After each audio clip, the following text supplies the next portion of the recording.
திருத்தம் எப்பொழுதும் கொடுக்கிற பொழுது அன்றைக்கு ஏதாவது பிரச்சனை இருக்கும் என்று சம்பந்தப்பட்ட உறுப்பினர்கள் எழுந்து அந்த திருத்தம் எங்களுக்கு ஏற்புடையதல்ல, அந்த திருத்தத்தில் இப்படி மாற்றம் செய்ய வேண்டும் என்று கருத்தை சொல்வதற்கு முழு உரிமை உண்டு.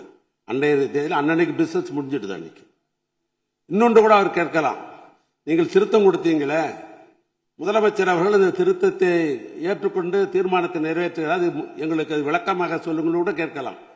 அப்படியும் யாரும் கேட்கல. ஏன்னா இந்த திருத்தம் எங்களுடைய கழகத்தினுடைய தலைவர் அவர்கள் இன்னும் குறிப்பாக சொல்ல வேண்டும் என்று சொன்னால், வீரேந்திர பட்டேல் முதலமைச்சராக இருந்த பொழுது அன்றைய தினம் பொதுப்பணித்துறை அமைச்சராக எங்களுடைய நெஞ்சமெல்லாம் இருந்திருக்கிற அன்பு தலைவர் கலைஞர் அவர்கள் பொதுப்பணித்துறை அமைச்சராக இருந்தார். அண்ணா அப்பொழுது முதலமைச்சர். அன்றையிலிருந்து இந்த காவிரி பிரச்சனை அன்றையிலிருந்து இது தொடர்ந்து பல்வேறு வகையில பல சட்ட போராட்டங்கள்லாம் நடைபெற்று அதற்கு பின்னால் உயர்நீதிமன்றத்திற்கு போய் உச்சநீதிமன்றத்திற்கு போய் அப்புறம் ட்ரிபுனல் வந்து இப்ப அத்தாரிட்டி இருக்கிறது. இதற்கு பெரிய நெடும் இதற்கு பல்வேறு வகையில சட்ட போராட்டம் நடத்தி இருக்கிறோம். இது முழுமையாக திராவிட முன்னேற்ற கழகத்துக்கு தெரியும். ஆனால் புதிதாக பொறுப்பேற்றிருக்கிற அரசாங்கம் இதில் வெற்றி பெற வேண்டும் என்று அவர்கள் கருதுகிறார்கள். எனவே நாமும் அதற்கு உறுதுணையாக இருக்க வேண்டும் என்று சொன்னால், இது தமிழக விவசாயிகளுடைய பிரச்சனை, காவிரி டெல்டா பிரச்சனை, இதில் அரசியலே கூடாது, இதில் முழுமையாக ஒத்துழைக்க வேண்டும் என்ற உணர்வோடு தான் இந்த பிரச்சனை வருகை என்ற உடனேயே வில்சன் மூத்த வழக்கறிஞர் அழைத்து டெல்லிக்கு அங்கே இருக்கிற சம்பந்தப்பட்ட வழக்கறிஞரிடத்திலாம் இரவோடு இரவாக பேசி இதற்கு இப்படி திருத்தம் கொண்டு வந்தால்தான் இது முழுமை பெறும், பிற்காலத்திலே உரிமையாக அந்த மேகதாது அணையை கட்டுவதற்கு நிறுத்த முடியும் என்ற நிலை ஏற்பட்ட பிறகுதான் எங்களுடைய எதிர்க்கட்சி தலைவர்கள் இந்த திருத்தத்தை கொண்டு வந்தார்கள். முதலமைச்சர் அவர்களும் அதை படித்து பார்த்து பெருந்தன்மையோடு இதை இணைத்து ஒன்றாக போராடுவோம் என்ற நிலையில் தான் அன்றைக்கு அந்த தீர்மானத்தை நிறைவேற்றிருக்கிறார். அதற்காக திராவிட முன்னேற்ற கழகத்தின் சார்பாக அவருக்கு எங்களுடைய பாராட்டுதலையும் நன்றி அந்த நேரத்தில் தெரிவித்துக் கொள்கிறோம். அதில் ஒன்றும் மாற்று கருத்துமல்ல. 110 நாங்கள் எதுவும் சொல்லல. தமிழ்நாட்டு முதலமைச்சர் அந்த இறந்த குடும்பங்களுக்கு 10 லட்சம் ரூபாய் கொடுக்கலாம் என்று ஒரு கருத்தை சொல்லியிருக்கிறார். அதை நீங்கள் ஏற்றுக்கொள்ள வேண்டும் என்று நான் கேட்டுக்கொள்ள விரும்புகிறேன்.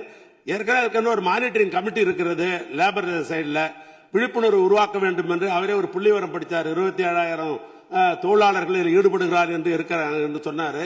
எனவே இந்த 27,000 தொழிலாளர்களுக்கும் முதலாளிகளுக்கும் ஒரு விழிப்புணர்வு உருவாக்குவதன் மூலமாகத்தான் இது கட்டுப்படுத்த முடியும். ஏன்னா ஒரு அரசாங்கம் எல்லா இடத்திலையும் தனியார் இடத்திலாம் போய் பார்க்க முடியாது. விழிப்புணர்வு உருவாக்க வேண்டும்.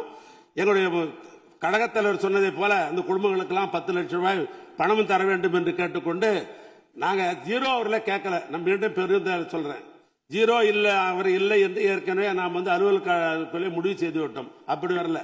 சில நேரங்களில் தமிழ்நாட்டில் நாம் எதிர்பாராத விபத்துகள் நடந்துவிடும். நம்ம யாருமே எதிர்பார்க்க மாட்டோம், ஆனா நடந்துரும். அது அரசாங்கத்துக்கு கவனத்துக்கு கொண்டு வரணும். அது கவன ஈர்ப்பு தீர்மானம். நான் உங்ககிட்ட கொடுத்த விட கவன ஈர்ப்பு தீர்மானம் தான். அந்த கவன ஈர்ப்பு தீர்மானத்தில் அனுமதித்தான் கொஞ்சம் விவரமா சொல்லியிருப்போம். நான் அதனால்தான் சொல்றேன், அது வேற ஒன்றும் அல்ல, குற்றச்சாட்டு அல்ல. நான் மீண்டும் சொல்லுகிறேன், குற்றச்சாட்டு அல்ல. அரசாங்கம் கவனத்துக்கு கொண்டு வருகிறோம். எங்களுடைய கழகத்தலைவர் கேட்டதை போல அந்த குடும்பத்திற்கு 10 லட்சம் ரூபாய் பணம் முதலமைச்சர் அவர்கள் தர வேண்டும். மீண்டும் சொல்லுகிறேன், எங்களுடைய தலைவர், எங்களுடைய சட்டமன்ற உறுப்பினர் அத்தனை பேரும் சார்பாக மாண்புமிகு முதலமைச்சர் இன்றைக்கு பிறந்த நாள் விழா, அவருக்கு எங்களுடைய திமுக சார்பாக முதல்ல நல்வாழ்த்துக்களை தெரிவித்துக்கிற அதே நேரத்தில் இந்த தொழிலாளர் குடும்பங்களுக்கெல்லாம் பாதிக்கப்பட்ட குடும்பங்களுக்கு ஒரு 5 லட்சம் ரூபாயும், இறந்த குடும்பங்களுக்கு 10 லட்சம் ரூபாய் பணமும் முதலமைச்சர் அறிவிக்க வேண்டும் என்று திராவிட முன்னேற்ற கழகத்தின் சார்பாக மாண்பு உறுப்பினர் வந்து இந்த 55 விதியின் கீழ் சொன்ன என்ன சொல்றேன்,